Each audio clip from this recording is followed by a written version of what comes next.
Hey, hockey fans. Bill Chase here, obviously. I think you already know why I'm here today.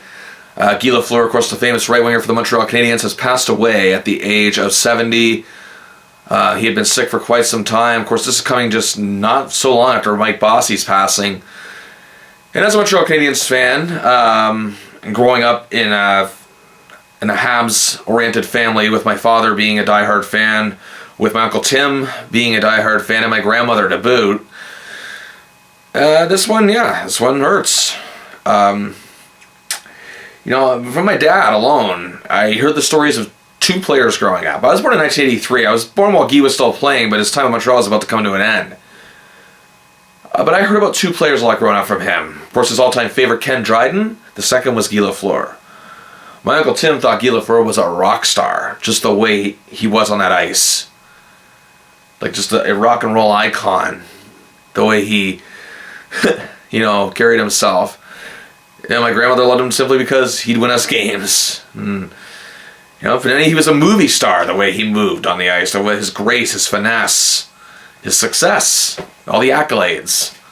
We can go over all those accolades till we're blue in the face. And I'll briefly just run over a few of them. 5 Stanley Cups. He won two MVPs, Hart trophies, Pearsons, Canada Cup. Scoring titles, 3 scoring titles in a row. Had 6 consecutive seasons where he scored 50 goals and 100 points. And a Conn Smythe Trophy as playoff MVP. The list goes on and on.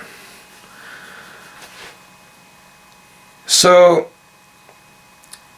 growing up, my memories of Lafleur earliest was with him with the Rangers and the Nordiques. I was a little kid at the time, but I still remember that. And he would show flashes of that old self. Because thankfully through the magic of videotape, a lot of hockey compilations, old Stanley Cup films and whatnot that I got to watch growing up, I could see a lot of highlights of Lafleur. But the first time I ever saw him in a complete game was in 1994 a complete game as a Hab, that is. In 1994, when the NHL had the lockout going, and in place of where Hockey Night in Canada would normally air, CBC would play classic games. And one of them, of course, was the infamous Game 7 Stanley Cup semifinal against the Boston Bruins. And Montreal was going for their 4th Stanley Cup in a row. They had to beat the Bruins to get there to face the Rangers. And the story goes like any Hab fan will tell you at a bar.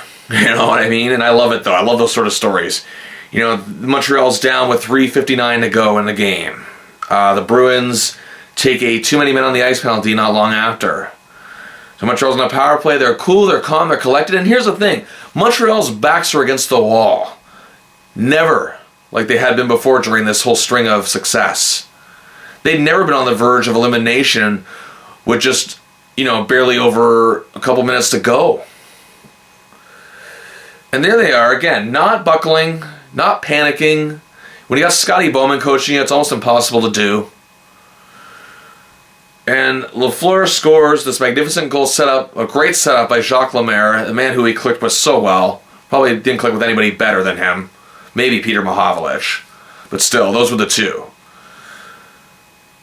And just the calmness and the grace with the game on the line. And that he scored that goal. Picture perfect shot. It was incredible. At that moment, even at 11 years old, I wanted to be a Habs fan, watching on an old black and white TV, because we couldn't get a color one yet, seeing that happen. It's pretty incredible, even at that time. And thankfully, as I got older, I saw those videotapes and later DVD compilations, and then ESPN Classics. Aired a lot of games featuring the Flower, as they called him. So yeah, and he became one of my favorite players, and I think it's, people obviously get harped on for liking players that were before their time. To me, I think it's great. Even with the magic of YouTube, there's a lot of stuff with Lafleur on YouTube.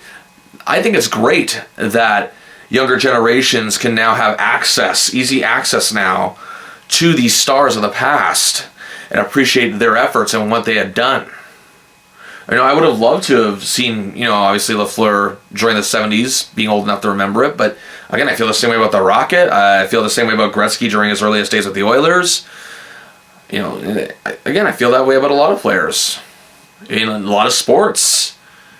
Again, you know, how great would it have been to sit and watch the 70s Pittsburgh Steelers? You know, sit there in the stadium and just watch them. And you know, all those great World Series games with like Reggie Jackson.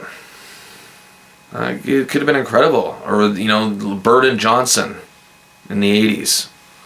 The NBA. And I think it's great that all that stuff's out there now, though. And I think it's why a lot of people truly appreciate what Guy Lafleur had done. And he also did it with just such class as well. You know, he was idolized by the likes of Mario Lemieux, who, you know, he was a heavy influence on him. And, you know, I was watching an interview with Stephen Finn, former Quebec Nordique, who was a teammate of Lafleur's. I was watching that just not long before filming this. And he was saying how, even in that stage of his career later on, you know, he was still signing autographs for every kid waiting for him. You know, he really appreciated his fans right up till the end.